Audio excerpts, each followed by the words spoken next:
નમસ્કાર, સ્વાગત છે આપનું લોકમંચમાં, જેની રાહ જોવાઈ રહી હતી, એટલે કે બજેટ 2026 ને 27. એ બજેટ આખરે નાણામંત્રી કનુભાઈ દેસાઈ દ્વારા રજૂ કરવામાં આવ્યું અને અધધ કહી શકાય એવું સૌથી મોટું અત્યાર સુધીનું આ ગુજરાતનું જે બજેટ છે 4,08,053 કરોડનું અને 974 કરોડની પુરાંતવાળું બજેટ રજૂ કરવામાં આવ્યું છે. બજેટ રજૂ થયા બાદ કનુભાઈને મુખ્યમંત્રી ભૂપેન્દ્રભાઈ પટેલે પણ કહ્યું કે વિકસિત ભારત માટે ગુજરાત હવે ગ્રોથ એન્જિન બનશે.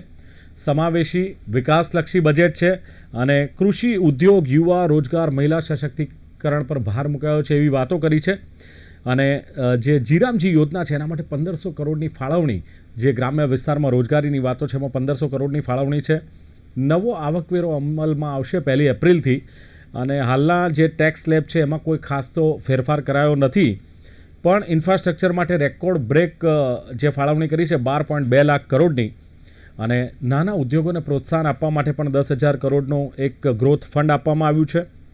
બીજું કે આયુર્વેદને મહત્ત્વ આપવામાં આવ્યું છે. 3 નવી all India institute of Ayurveda સ્થાપવામાં આવશે અને રમતગમત ક્ષેત્રે અત્યાર સુધીની સૌથી મોટી ફાળવણી એટલે કે 4,479 કરોડની ફાળવણી કરવામાં આવી છે. અને દેશના જીડીપીમાં ગુજરાતનો 8.2% ફાળો છે, નાણામંત્રીનું કહેવું છે. અને સાથે જ કોમનવેલ્થને લઈને અમદાવાદને જે ઓલિમ્પિક રેડી સિટી બનાવવાની વાત પણ કરવામાં આવી છે. કોંગ્રેસે ચોક્કસ બજેટને લઈને પ્રતિક્રિયા આપી છે. કોંગ્રેસનું કહેવું છે કે દેવા માફીનો એક શબ્દ પણ બજેટમાં નથી.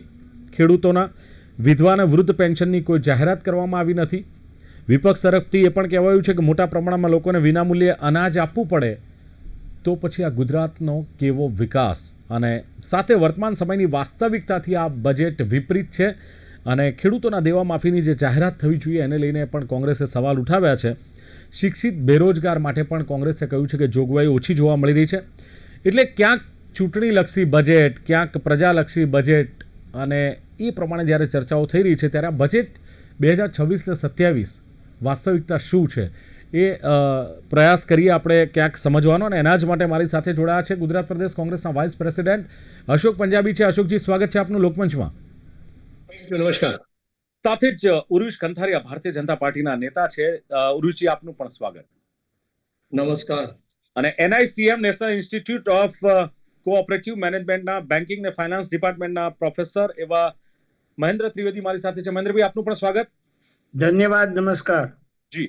ઉર્વિશભાઈ, જે વાત કરવામાં આવે છે કે વિકસિત ભારત માટે ગુજરાત બનશે ગ્રોથ એન્જિન, ગુજરાતમાં જીડીપીનો જે ગુજરાતનો દેશના જીડીપીમાં ગુજરાતનો 8.2 દર છે, પરંતુ એક સવાલ ઓલવેઝ એ થતો જાય છે કે આમાં ખેડૂતો માટે કોઈ જાહેરાત નથી, દેવા માફી માટે કોઈ જાહેરાત નથી, ખેડૂતોની આવક જે બમણી કરવાની વાત હતી એને લઈને કોઈ જાહેરાત નથી. તો ખેડૂતોને રાહત થાય એવું શું છે આ બજેટમાં, ઉર્વિશભાઈ? ખેડૂત તો અર્થતંત્રનું કેન્દ્ર બિંદુ છે અને ભારતીય જનતા પાર્ટીના વલણમાં હંમેશા એ વાત રહી છે કે સ્વામીનાથન કમિટીની ભલામણોના આધારે ખેડૂતની પડતર કિંમતના 1.5 ગણી MSP રાખવી એ નિર્ણય ભારતીય જનતા પાર્ટીએ જ કર્યો છે. મોદીજીનું વિઝન છે કે ખેડૂતની આવક વધશે તો ઇકોનોમી ટકશે, કારણ કે એ બેઝ લેવલે છે. કોવિડના સમયમાં પણ સમગ્ર વિશ્વમાં આપણા ભારતના ખેડૂતે બહુ મોટું કામ કરેલું. એટલે દિલીપભાઈ, ખેડૂત માટે શું છે એનો સ્પેસિફિક આન્સર એ છે કે 11,000 કરોડ રૂપિયા તો ડાયરેક્ટ સહાય આમાં કરેલી છે, પરંતુ અન્ય રીતે જે કોઈ ફાળવણી થઈ છે એ કોઈકના કોઈક રીતે ડાયરેક્ટ ઇનડાયરેક્ટ રીતે ખેડૂત સુધી પહોંચવાની જ છે. ફોર એક્ઝામ્પલ, પાણીની વાત છે તો પાણી માટે 26,000 કરોડ રૂપિયાની ફાળવણી કરી છે માનનીય નાણામંત્રી શ્રી. તો આ પાણી મુખ્યત્વે સિંચાઈની વાત છે. સિંચાઈ દ્વારા એની પ્રોડક્ટિવિટી વધે છે, ગુજરાતનું પ્રોડક્શન વધતું જાય છે. એટલે આરોગ્ય છે, શિક્ષણ છે, આદિજાતિની વાત છે કે જે અંબાજીથી ઉમરગામના પટ્ટામાં જે લિફ્ટ ઇરિગેશનની વાત કરી, એટલે કે જે ટેકરીઓ ઉપર ખેતી કરે છે જે આદિવાસી પ્રજા, જ્યાં પાણી ચડાવવું અઘરું પડે છે ત્યાં લિફ્ટ ઇરિગેશનની મદદથી પાણી ઉપર જાય, ડ્રીપ ઇરિગેશનથી એના ખેતરમાં પહોંચે. આ રીતની વ્યવસ્થાઓ બહુ જ સમજણપૂર્વકની વ્યવસ્થાઓ કરી છે કે જેથી ખેડૂતની પ્રોડક્ટિવિટી અને ખેડૂત સક્ષમ થાય ને તો આર્થિક સક્ષમ થઈએ. હવે જનમાનસમાં કયા પ્રશ્નો હોય છે? આપણે તો કહ્યું કે 4 પિલર છે, પણ જનમાનસના 4 પિલર કયા છે? તો એક છે કે આર્થિક સ્વસ્થ છીએ આપણે આર્થિક રીતે રાજ્ય તરીકે. બીજું છે કે પ્રાથમિકતા એટલે જે જરૂરિયાતોને આપણે ઓળખીને એ પ્રમાણે કર્યું છે કે નહીં. ત્રીજું છે કે સંતુલન જળવાયું છે કે નહીં. અને ચોથું છે કે દિશા બરોબર છે કે નહીં. તો આર્થિક સ્વસ્થતાના બાબતે આપણે જ્યારે 370 થી 4,08 કરોડ સુધી પહોંચ્યા ત્યારે 370 નો બરોબર ઉપયોગ થયો છે ત્યારે આપણે એ મોકળાશ મળીને 4 ને 8 સુધી એનું કદ વધ્યું છે. આપણી જે ફિસ્કલ ડેફિસિટ છે નાણાકીય ખાધ એ 3% અંદર રહી છે કે જે એક સારું પેરામીટર ગણાય છે. રેવન્યુ સરપ્લસ સ્ટેટ છે આપણે ભારતમાં નંબર 2 સ્થાન ધરાવીએ છીએ. 19,000 કરોડનું આપણે રેવન્યુ સરપ્લસ આપણે ધરાવીએ છીએ. પ્રાથમિકતાની વાત તો જરૂરિયાતોના આધારે જે પ્રાથમિકતા નક્કી કરવામાં આવી છે જે ફાળવણી કરવામાં આવી છે અને એકચ્યુઅલ સામાન્ય માનવીની પરિકલ્પનામાં આપણે જોઈએ તો ટોપ 10 ફાળવણી ક્યાં આવી છે? સૌથી પહેલા આવ્યું છે શિક્ષણ 63,000 કરોડ, પછી આરોગ્ય 26,000 કરોડ, પાણી 26,000 કરોડ, શહેરી વિકાસ 33,000 કરોડ, માર્ગ મકાન 29, ઉદ્યોગ અને ખાણ 24, ગૃહ 14, પંચાયત અને ગ્રામ વિકાસ 15 અને આદિજાતિ 5,000 કરોડ, બંદરો અને વાહન વ્યવહાર 4,000 કરોડ અને ઉર્જા અને પેટ્રોકેમિકલ્સ 5,000 કરોડ. એટલે આમાં જે ચિત્ર જે ઊભું થાય છે ફાળવણીનું એમાં સમાવેશકતા આવે છે. માનનીય મુખ્યમંત્રીશ્રીએ કહ્યું કે આપણે રિફોર્મ એક્સપ્રેસ જે મોદીજીએ વાત કરી કે 2047માં વિકસિત ભારત, તો એ વિકસિત ભારતની દિશા જે ચોથો પિલર મેં જે કહ્યો એ દિશા તરફ જઈ રહ્યા છીએ. એટલે આપણે કહીએ છીએ ને કે દિલ્હી અભી બહુત દૂર હે 2047 આવી વાતો થતી હોય છે, પરંતુ આપણે દિશા એ રીતે જુએ છે કે દિલ્હી જવાનું છે બરોબર છે, તો આપણે પાલનપુર પહોંચ્યા કે આબુ રોડ પહોંચ્યા છીએ તો બરાબર. ઉરુજી, ખેડૂતોની જે આપણે વાત કરી બરાબર છે કે ચલો ખેડૂતો અર્થતંત્રનું કેન્દ્ર બિંદુ છે. 11,000 કરોડના પેકેજની જાહેરાત કુદરતી આફતો માટે કરાઈ છે. પણ એક સવાલ એ છે કે 12 કલાક આપણે વીજળી આપવાની વાત કરીએ છીએ. એક તરફ બિયારણ ખાતર મોંઘા બનતા જાય છે, ખાતર માટે લાઈનો લાગે છે, ખેડૂતોને પૂરતા ટેકાના ભાવ નથી મળતા, ખેડૂતોને વીજળી નથી મળતી અને એને લઈને આપણે એમ કહીએ કે ખેડૂતો સમૃદ્ધ થયા. ખેત ઓજારો પર વેટ છે, તમે માફ ના કરી શકો ખેડૂતો માટે. દેવા માફીની કોંગ્રેસ વાત કરે, દેવા માફી અંગે આપણે ચોખવટ ના કરી શકીએ. ચોક્કસ. દિલીપભાઈ, વીજળીની વાત જે આપણે કરીને વીજળીમાં એક બહુ મોટો સુધારો ભાજપ સરકારે કરેલો છે. એ છે કે એવી વ્યવસ્થા કરી છે કે ખેડૂતને પોતાને જે જોઈતી વીજળી તો મળી રહે, પરંતુ એક વીજળીનું ઉત્પાદન પણ કરે અને વેચે અને એની આવકમાં વધારો વીજળીના મારફતે પણ થાય. કારણ કે ખેડૂતના ખેતરમાં સોલર સિસ્ટમ કરી, કુસુમ યોજનામાં સબસિડીઝ કરી અને એ પોતે વીજળી ઉત્પાદક બને છે. પોતાની વીજળી તો ફ્રી થઈ જાય છે, એને લીધે ખેડૂતની વાયબિલિટી વધતી જાય છે. એટલે આ યોજનાનો ઘણા ખરા ખેડૂતો લાભ લઈ રહ્યા છે અને એ આગળ ખૂબ જ વ્યવસ્થિત રીતે આગળ વધી રહી છે આ યોજના, કે જેમાં ભાજપ એમ ઈચ્છે છે કે ખેડૂત જે છે એ પોતે પોતાના બળ ઉપર આગળ આવે અને સરકાર એક ઉદ્દીપક તરીકે મદદ કરે. અશોક પંજાબી છે મારી સાથે. અશોકજી, જે પ્રમાણે વાત કરવામાં આવે છે સર્વ સમાવેશી સર્વગ્રાહી વિકાસલક્ષી આ બજેટ છે, જે પ્રમાણે વાત કરી ઉરુષભાઈએ કે અલગ અલગ સેક્ટરોની એમણે વાત કરી, શિક્ષણમાં 63,000 ને આરોગ્ય અને પાણી માટે 26,000 સમાવેશકતા દેખાય છે. અને એમણે કહ્યું કે 4 કરોડ અને 8,000નું જે આ બજેટ છે 53,000, તો એક વિકાસ બતાવે છે. અને જે એમનો જે લક્ષ્ય છે કે 2045 નો રોડમેપ છે એની ક્યાંક આમાં ઝલક દેખાય છે. અશોકજી. જો દિલીપભાઈ, એવું છે કે આખા જગતમાં ભારતીય જનતા પાર્ટી શબ્દોના સોદાગર તરીકે મશહૂર છે, શબ્દોનો ભંડાર છે, પણ વ્યવહારની અંદર કશું થતું નથી. મારો પહેલો સવાલ ઉરુષભાઈને આ છે કે છેલ્લા 4 વર્ષથી શા માટે ખેડૂતોને વળતર આપવામાં નથી આવ્યું? નંબર બીજો સવાલ આ છે કે શા માટે ખેડૂતોનું દેવું માફ કરવામાં ન આવ્યું? તમને યાદ હશે કે 2004-2005માં ડોક્ટર મનમોહન સિંઘે 60 લાખ કરોડનું દેવું તાત્કાલિક ખેડૂતોને માફ કરી દીધું હતું અને 2022 સુધી ખેડૂતોની આવક બમણી થઈ જશે વારંવાર ઉદ્ઘોષણા કરનારા વડાપ્રધાન શ્રી પોતાના રાજ્યની અંદર જે છે એ ખેડૂતોની આવક તો જવા દો, પણ પોષણ ભાવ પણ ખેડૂતોને મળતો નથી. આપણે જાણીએ છીએ કે કેટલીક વાર ખેડૂતો પોતે ટમાટરથી માંડીને બટાકા સુધી સડક ઉપર ફેંકો, રોડ ઉપર જાહેરમાં ફેંકી દેવામાં આવ્યું, કારણ કે એમને એટલા પૈસા નથી મળતા કે જેના કારણે એમનો ખર્ચો નીકળી જાય. એટલે સૌથી વધુ ઉપેક્ષિત અગર કોઈ હોય આપણા ગુજરાતમાં તો ખેડૂત સમાજ છે. 50 થી 55% સુધી જો સમાજમાં 6.5-7 કરોડની વસ્તી હોય ગુજરાતની, તો લગભગ 4 કરોડની આજુબાજુ લોકો કૃષિ સાથે સંબંધિત છે. 80 લાખ લોકો ગુજરાતની અંદર ખેત મજૂરો છે, જે ખેતોની અંદર કામ કરતા હોય છે, જેમના માટે લઘુત્તમ પગાર ધારાનો અમલ હજુ સુધી સરકાર કરી શકી નથી. અને લાખો ખેડૂત મજૂર એવો છે કે જેમને જે છે એ પોષણક્ષમ ભાવ તો જવા દો, પણ એમને ખેત મજૂરોને એમને રોજના જે છે એ એમના પેટ ભરી શકે એટલા પૈસા મળતા નથી. ભયંકર શોષણમાંથી પસાર થઈ રહ્યા છે. હા, વ્યાપારી માલામાલ થઈ જાય છે. એપીએમસી માર્કેટમાં ખેડૂતો લાવે અને એ પછી એમનો ભાવ દુગણો કરીને અને જે રીતે વ્યાપારીઓ જે છે ખેડૂત દ્વારા ઉત્પન્ન વસ્તુને વેચે છે, જેને વચ્ચે વિચોડિયા કહેવાય છે, એ માલામાલ થઈ જાય છે અને પોતે ખેડૂતની હાલત જે છે એ ભયંકર ખરાબ થતી જાય છે. તો હરીશભાઈ, પહેલું મારું તમને કહેવું છે કે આ બજેટની અંદર સૌથી વધુ જે કામ કરવાનું હતું, ચાતકની માફક જોઈ રહ્યા હતા કે ખેડૂતોને દેવું માફ કરવામાં આવ્યું નથી. આ મને લાગે છે કે સૌથી મોટી જો કમી હોય આ બજેટની તો એ છે. બીજી વસ્તુ શું છે કે આ બજેટની અંદર જે મોટા પાયા ઉપર કુપોષણ જે ચાલી રહ્યું છે આપણા ગુજરાતમાં, અને 20% વધુ લોકો ગરીબીની રેખાની નીચે પહોંચી ગયા છે, અને આવકમાં ભયંકર અસમાનતા છે. બેરોજગારીને દૂર કરવા માટેના કોઈ નક્કર પગલા આ બજેટમાં દેખાયા નથી. અને તમે જાણો છો કે કોરોનાની અંદર જેટલી જીઆઈડીસી બંધ થઈ હતી, હવે કેટલીક જીઆઈડીસી હજુ સુધી ફૂલ સ્કેલ ચાલુ થઈ શકી નથી. એટલે ઔદ્યોગિક ક્ષેત્રની અંદર પણ આપણે હવે 9મા કે 8મા કે 9મા સ્થાને પહોંચી ગયા છે. અશોકભાઈ, નવી જીઆઈડીસી બનાવવાની જાહેરાત થઈ છે. જાહેરાત નવા જીડીસી માં પણ તમે ઉદ્યોગ નહીં ખોલો તો નવા જીડીસી, ચાલુ જીઆઈડીસી જે છે એનો ઉપયોગ થઈ રહ્યો નથી. દિલીપભાઈ, અત્યારે તમે જો અંકલેશ્વરની ફૂલ જે કેપેસિટી છે, એ અંકલેશ્વર જીઆઈડીસી ની ફૂલ કેપેસિટી ફક્ત ડ્રગ્સ સિવાય અને ફાર્માસ્યુટિકલ સિવાય ત્યાં બીજો કોઈ ઇન્ડસ્ટ્રી છે જ નહીં.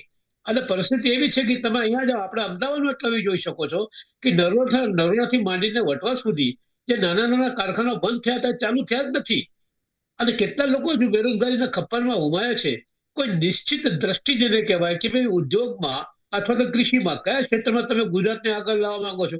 Growth engine. હવે ગુજરાત અત્યારે 9મા નંબર ઉપર છે પર કેપિટા ઇન્કમમાં આ દેશની અંદર. અને હું વારંવાર કહું છું કે કોઈ પણ રાજ્યનો વિકાસ થયો છે કે દેશનો વિકાસ થયો છે, એનો પેરામીટર શું છે?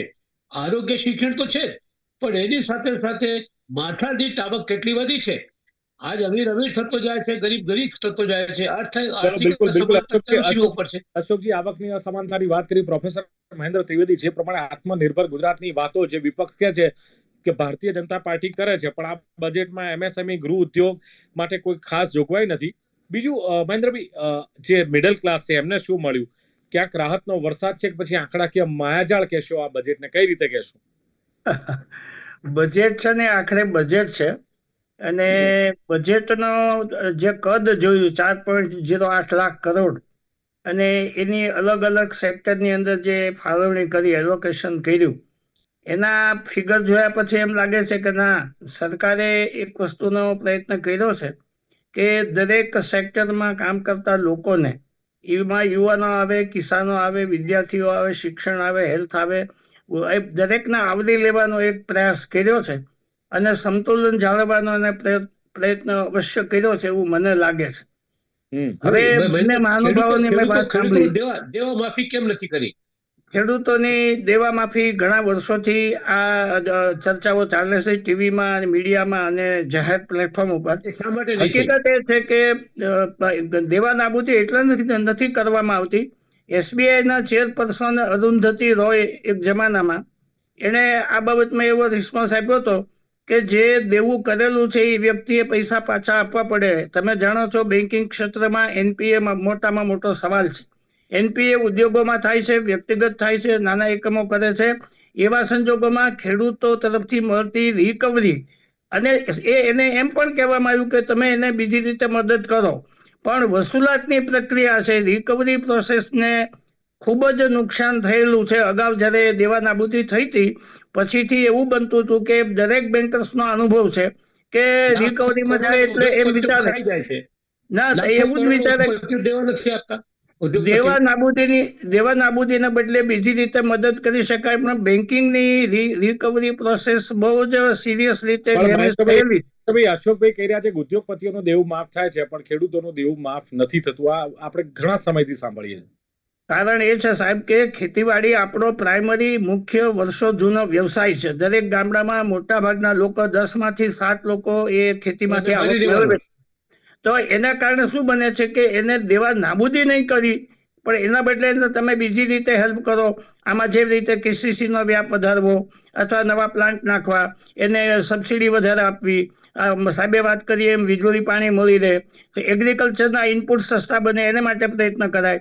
અને બીજું ટેકનોલોજીનો ઉપયોગ કરીને બાર્ગેનિંગ પાવર વધારવાથી એનો જે માલ એ બીજે વેચી શકે અને એને સારા ભાવ મળી શકે. ગવર્મેન્ટ એવું કરવા માંગે છે કે ખેડૂતોને સહાય કરવાની. ચલો, ખેડૂતોની ચર્ચા થઈ. મારો બીજો સવાલ એ કે ઇન્ફ્રાસ્ટ્રક્ચર ને ટેકનોલોજી પર ભાર મૂકવામાં આવ્યો છે ને એક તો ઓલિમ્પિક ને લઈને જે રેડી સિટી બનાવવાની સરકારે જાહેરાત કરી છે, 1278 કરોડ ફાળવ્યા છે. પણ રકમ જે છે સાહેબ એ શું લાગે છે કે સામાન્ય જનતાના જે પાયાનું શિક્ષણ છે કે આરોગ્ય છે એના ભોગે કદાચ આ રકમ ફાળવવામાં આવશે? બીજું, અમદાવાદ જિલ્લાઓ અન્ય શહેરો અન્ય જિલ્લાઓને અન્યાય નહીં થાય?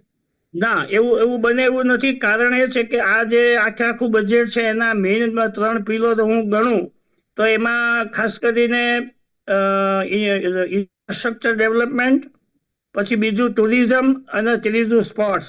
આ વખતે એને ધ્યાનમાં રાખવામાં આવ્યું છે અને અમદાવાદમાં ઓલિમ્પિક ગેમ્સ રમાવાની છે. તો એને કારણે અન્ય ઉદ્યોગો, ટુરિઝમ, લોકોને રોજગારી એ મળે એના માટે કર્યું છે. અંબાજીની અંદર અને સ્ટેચ્યુ ઓફ યુનિટી તમે જોયું છે કે એની અંદરની જે ફાળવણી કરી છે 236 કરોડ SIU માટે અને 300 કરોડ અંબાજી કોરિડોર માટે એને ફાળવ્યા છે. તો આ એક પ્રકારની જે રકમ વપરાવાની છે એમાંથી માનો કે ટુરિઝમમાં ગાઈડ તરીકે જે લોકો કામ કરે છે એને ટ્રેનિંગ આપવી, એને તાલીમ આપવી, એ સિવાય એ લોકોને એમાંથી વધારે એનું કામ મળી રહે.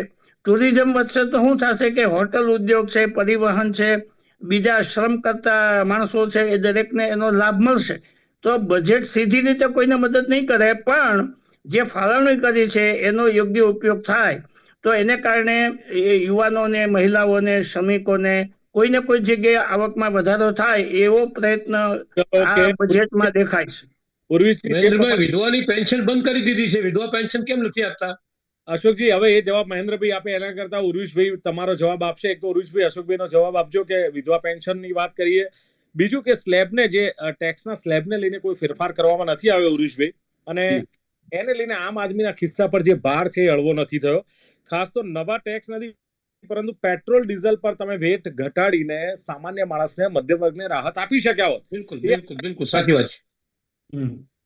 જી, આ સુજ્ઞ પેનલના દ્રષ્ટિકોણ બહુ મહત્વના છે અને સન્માનનીય છે. સૌપ્રથમ તો પેટ્રોલ ડીઝલના ભાવની બાબતમાં પરિસ્થિતિ એવી છે કે આપણે છેલ્લા 5 વર્ષથી આપણે સ્થિર ભાવ રાખી શક્યા છીએ, એ બહુ મહત્વની વાત છે. આંતરરાષ્ટ્રીય પ્રેશર હોવા છતાં આપણે જે પ્રમાણે સબસિડીઝની વાત કરીએ કે આપણે એક્સાઇઝની વાત કરીએ, એ બધું બેલેન્સ કરીને આપણે 95 રૂપિયે પેટ્રોલ આપણે 5 વર્ષથી સ્થિર રાખી શક્યા છીએ. હવે વૈકલ્પિક ઉર્જા આધારિત વ્હીકલ્સ માટે પણ ધીમે ધીમે રાહતો વધતી જાય છે. અને ચોક્કસ ઉર્વિશભાઈ, એમાં ચોક્કસ અપેક્ષા હતી કે જે ઈ વ્હીકલ છે, ઇલેક્ટ્રિક વ્હીકલ્સ, એમાં હજુ પણ તમે સબસિડીમાં સરળતા કરો, એમાં થોડો વધારો કરો, સહાય કરો, પણ એ નથી થયું. બીજું, પેટ્રોલ ડીઝલની વાત કરો છો, 2014માં તમારી સરકાર આવી, એ પહેલા મનમોહન સિંહની સરકાર હતી અને ક્રૂડના ભાવ 139 રૂપિયા હતા. ત્યારે પેટ્રોલનો ભાવ હતો એ 70-72 રૂપિયા હતો. તમારે 65 માત્ર 39 રૂપિયા થયો ક્રૂડનો ભાવ, અને તમારી સરકારમાં ભાવ પછી 80, 85 ને 90 એ પહોંચ્યો. તો એ લાભ કોને મળ્યો? બહુ મહત્વનો સવાલ કર્યો. જ્યારે મનમોહન સિંહજીની સરકાર હતી ત્યારે $140 બેરલ પહોંચી ગયો હતો. પણ દિલીપભાઈ, એ વખતે આપણે ડોલરની સામે રૂપિયો 60 રૂપિયા, 62 રૂપિયા હતો. હવે રૂપિયો ડોલર સામે જે ચલણમાં જે ફેરફાર થાય છે આંતરરાષ્ટ્રીય પ્રવાહોને લીધે થાય છે. અત્યારે 91 રૂપિયા છે. પણ સાહેબ, એટલે પ્રધાનમંત્રી જ્યારે મુખ્યમંત્રી હતા ત્યારે કહ્યું હતું કે રૂપિયાની કિંમત પ્રધાનમંત્રી એટલે મનમોહન સિંહની ઉંમર જેટલી થતી જાય છે એમને પણ અત્યારે શું પરિસ્થિતિ છે સાહેબ? રાજકીય પરિપ્રેક્ષી એમણે નિવેદન કર્યું, પરંતુ એ બતાવે છે કે આ પેટ્રોલ એ આપણી એક ધોરી નસ છે, બ્લડ છે, ટ્રાન્સપોર્ટેશન સિસ્ટમ. એના માટે કોઈ પણ જવાબદાર નેતૃત્વને ચિંતા હોય, એ ચિંતા કોઈક વાર કઈ રીતે એક્સપ્રેસ કરે છે એ એમના મનની વાત છે. પરંતુ બેઝિકલી આપણે એ જોઈએ કે જે પ્રમાણે ડોલરની સામે રૂપિયાનું ડેપ્રિસિએશન થાય છે, એ જોતા આપણે ભાવ ટકાવી રાખવા અને લોકોને મળી રહે, ઉપલબ્ધ થાય અને ટ્રાન્સપોર્ટેશન પ્રાઇસીસ ઉપર ના આવે, એ આપણી સૌથી મોટી પ્રાથમિકતા છે. ઓકે અશોકજી, આપણે એ પ્રાથમિકતા પ્રમાણે કર્યું છે. ઓકે અશોકજી, હા તમારો સવાલ કરતો પહેલા અશોકજી, મારા સવાલ પહેલા. જી અશોકભાઈ. હા, હું એ કહેવા માંગતો હતો કે પેટ્રોલ અને ડીઝલમાં વેટ અને એક્સાઇઝ જે છે એ જો ખરેખર ઓછી કરવામાં આવે તો લોકોને સસ્તો પડી શકે છે. વધારેમાં વધારે વેટ 15% લઈ શકાય, 15% વેટ લેવામાં આવી રહ્યો છે ગુજરાતમાં, દેશમાં. એટલે પેટ્રોલ અને ડીઝલ તો સસ્તું થઈ શકતું હતું, ટકાઈ રાખી છે વાત કરી રહ્યા છે, પણ ટકાવવાની વાત નથી. એ લોકોને સસ્તું મળે એ પ્રયત્નો કરવાની જરૂર હતી, એ નથી થયું. વેટ અને એક્સાઇઝ કેમ ઓછી કરવામાં નથી આવી? તો એ ઓછું થાય તો લોકોને સસ્તું પડે, મારું જ કરવાનું હતું. ચલો, પણ અશોકભાઈ એક વસ્તુ છે કે જે બજેટમાં અલગ અલગ પ્રકારની જોગવાઈ મહેન્દ્રભાઈએ કહ્યું ને, એને જોતા ક્યાંક લાગે છે કે જે વિકસિત ગુજરાત એટ ધ 2047 નો રોડમેપ છે અને ટ્રિપલ એન્જિનની સરકાર છે, એનો લાભ પણ લોકોને સીધો મળી રહ્યો છે. આમ તમે જુઓ કે બીમારીઓમાં દવા સસ્તી થઈ છે, લોકોના જે આરોગ્ય છે એને લઈને પણ ક્યાંક મધ્યમ વર્ગ માટે રાહત થઈ છે, ટેક્સમાં પણ રાહત થઈ છે. એટલે વિકાસના કાર્યો દેવા વગર પણ શક્ય નથી અશોકભાઈ. સૌથી વધારે ટેક્સ છે ને આ દેશમાં અમદાવાદ અને ગુજરાતના લોકો ચૂકે છે. અમદાવાદ તો નંબર 1 છે આખા દેશમાં. સૌથી વધુ કોઈ પણ શહેરમાં એટલું ટેક્સ નહીં હોય જેટલું ગુજરાત સરકાર અમદાવાદી લોકો પાસેથી વસૂલ કરે છે. તો ટેક્સ બાબતમાં તો વાત એની અંદર જવા દો. બીજી વસ્તુ આ છે કે કોઈ પણ બજેટનું લક્ષ્યાંક હોય છે કે સમાજના લોકોનો ઉદ્ધાર કરવાનો. હું વારંવાર પૂછું છું કે ભાઈ શા માટે કુપોષણ થઈ રહ્યો છે આ ગુજરાતની અંદર? ઓકે, ચલો તમારા સવાલ પણ વ્યાજબી કરવામાં આવતું નથી. તમે મોટી મોટી વાતો કરો, આ ફાળવું તો પડે. તમારે બજેટ તમે બનાવો, સવાલ છે ક્ષેત્રમાં ફાળવું તો પડે. સવાલ આ છે કે લોકોને રોજગાર કેમ વધુ નથી મળતો, કેમ વિધવા પેન્શન? અશોકભાઈ તમારા સવાલ મહેન્દ્રભાઈ જે રોજગારની એક વાત કરી રહ્યા, રોજગાર કેમ નથી મળતો. બીજું પેટ્રોલ ડીઝલમાં વેટ ઘટાડીને રાહત આપી શકાય કે કેમ, આ સવાલ છે. ખેત ઓજારો પર જ્યારે વેટ લાગતો હોય, આપણે ખેડૂતોની વાત કરીએ તો એ ઘટાડો કરી શકાય કે કેમ? કઈ જોગવાઈઓ હજુ પણ આ બજેટમાં તમને એમ લાગે છે કે જરૂરી છે ને વિપક્ષ જે પ્રશ્નો ઉઠાવે છે વ્યાજબી છે, અથવા તો ઉર્વિશભાઈ કહી રહ્યા છે કે આ ટકાવી રાખીને પેટ્રોલ ડીઝલની કિંમત એ પણ મુશ્કેલ છે સાહેબ આ પરિસ્થિતિમાં અત્યારે રૂપિયાના ભાવ? તમારા સવાલ ખરેખર બહુ ટુ ધી પોઈન્ટ છે. હું ઉદિશભાઈની વાત સાથે પાર્શિયલી સંમત થાઉં છું, કારણ કે વૈશ્વિક સિનારીઓમાં આપણે ભાવને ટકાવી રાખ્યા એક સાથે એક જ સમાન પેલા ઉપર સ્કેલ ઉપર, એના માટે ખરેખર અભિનંદન. પણ પંજાબી સાહેબની વાત જે છે એ આની પહેલા કેન્દ્રનું બજેટ આવ્યું ત્યારે પણ ચર્ચા કરી હતી કે પેટ્રોલિયમ પ્રોડક્ટને જીએસટી નીચે જો કવર કરવામાં આવે તો લોકોને હજી સસ્તું પેટ્રોલ ડીઝલ મળી શકે, પણ એવું કરવામાં આવ્યું નથી. હવે શા માટે એને કવર નથી કર્યા એનો કંઈ ખુલાસો થતો નથી. નંબર 2, બજેટ છે ને એ આખરે બજેટ છે, એમાં રકમની જોગવાઈ કરવામાં આવે છે. સ્પોર્ટ્સ હોય, હેલ્થ હોય, એજ્યુકેશન હોય, હાઉસિંગ હોય, કૃષિ હોય કે કોઈ પણ સેક્ટર હોય, તો એમાં જોગવાઈ છે ને એ ગયા વર્ષના અને અગાઉના વર્ષોમાં કેવો અનુભવ હતો અને પૈસા વધ્યા કે ઘટ્યા, આપણા એસ્ટિમેટ પ્રમાણે થયું કે નહીં, એને ધ્યાનમાં રાખીને ફાળવણી કરવામાં આવતી હોય. મહેન્દ્રભાઈ તમારી ભાષામાં શોર્ટમાં કેવું હોય 2 વાક્યોમાં બજેટ, તો બજેટને કઈ રીતે જુઓ છો 2026-27? બજેટને હું એવું માનું છું કે બજેટમાં એવો પ્રયત્ન કરવામાં આવ્યો છે કે જે વસ્તુ કવર કરવામાં નથી આવી અગાઉના બજેટમાં, એવી વસ્તુઓને આ વખતે પ્રાધાન્ય આપવામાં આવ્યું છે. બેઝિક કેટલાક પ્રશ્નો એવા છે જેનો જવાબ બજેટમાં નથી, જે પંજાબી સાહેબે અમુક ઉલ્લેખ કર્યો એ બરાબર છે કે ઓકે, તમારી એટલે બંને પાસે તરફ છે મહેન્દ્રભાઈ, સમયની મર્યાદા છે, પણ જે પ્રમાણે સવાલ ઉઠાવવામાં આવ્યા છે, અશોકભાઈ તરવીશભાઈએ જે કહ્યું છે કે ખેડૂતો અર્થતંત્રનું કેન્દ્ર બિંદુ છે, પડતર કિંમતોની દોઢ ગણી એનસીપી ભારતીય જનતા પાર્ટીએ આપી છે, એ 11,000 ડાયરેક્ટ સહાય કરી છે, અન્ય ફાળવણી પણ કરી છે, અને એમનું કહેવું છે કે પાણી માટે પણ જે કંઈ ફાળવવામાં આવ્યા છે 26,000 કરોડ, એનો લાભ પણ ખેડૂતોને સિંચાઈના રૂપમાં મળવાનો છે. ઉરુષભાઈએ કહ્યું તેમ કે 3.70 જે 3,70,000 જે કરોડનું બજેટ હતું એ પ્રોપર થયું છે, એટલે તો 4.8 સુધી પહોંચ્યું છે. રેવન્યુ સરપ્લસ રાજ્ય છે બીજા નંબરનું ગુજરાત. આ વાત ઉર્વિશભાઈએ કહ્યું છે. અલગ અલગ સેક્ટરની વાત કરી, પેટ્રોલની પણ વાત કરી કે ધોરી નસ છે, પણ ક્યાંક ડોલર સામે રૂપિયો ઘટે છે, ભાવ ટકાવવા સક્ષમ છે. અશોકભાઈએ કહ્યું એમ કે ભારતીય જનતા પાર્ટી શબ્દોના સોદાગર છે. 4 વર્ષથી ખેડૂતોને વીજળી નથી મળતી, દેવું માફ નથી થતું, ડબલ આવક નહીં પણ પોષણક્ષમ ભાવ પણ ખેડૂતોને નથી મળતા. સૌથી વધુ ઉપેક્ષિત ખેડૂત સમાજ છે. 55 થી 60% લોકો ખેતી સાથે સંકળાયેલા છે. 80 લાખ ખેત મજૂરો છે, પણ લઘુત્તમ પગાર નક્કી નથી. અને ગુજરાતમાં કુપોષણ, 20% લોકો ગરીબી હેઠળ છે, આવકની અસમાનતા, બેરોજગારી જેવા જે સવાલો પણ એમણે ઉઠાવ્યા. જ્યારે મહેન્દ્રભાઈએ કહ્યું કે બજેટનું કદ જે છે એ સરકારે ખાસ જે દરેક સેક્ટરમાં કામ કરતા લોકોને આવરી લીધા છે, મોટે ભાગે સંતુલન જાળવવાનો પ્રયાસ કર્યો છે. ઓલિમ્પિક ગેમ રમવાની છે, એને લઈને રોજગારી વધશે, મહેન્દ્રભાઈનું કહેવું છે. અને ખાસ તો એમણે કહ્યું એમ ટુરિઝમ સેક્ટરનો વિકાસ થશે. બજેટ સીધી અસર નહીં કરે, પણ અલગ અલગ સેક્ટરમાં જે ફાળવણી કરી છે એનો સીધો લાભ લોકોને મળશે. અને વૈશ્વિક સિનારીઓ જોતા પેટ્રોલ ડીઝલના ભાવ જે છે એ ટકાવી રાખવા એ પણ અભિનંદન છે. પણ પેટ્રોલિયમ પ્રોડક્ટ્સને જીએસટીના અંદર કેમ નથી સમાવ્યા, આવા સવાલ પણ ઉઠાવવામાં આવ્યા છે. તો આ સાથે ચર્ચાનું સમાપન કરીએ છીએ. અશોક પંજાબી, ઉર્વિશ કંથારિયા અને મહેન્દ્ર ત્રિવેદી ત્રણેય જોડાયા. ખૂબ ખૂબ આભાર. Thank you very much. Thank you. ધન્યવાદ. Thank you. તો દર્શક મિત્રો, લોકમંચ કાર્યક્રમમાં હતી આજની વાત. ફરી મળીશું નવી ચર્ચા સાથે. જોતા રહો ગુજરાત ન્યૂઝ. નમસ્કાર.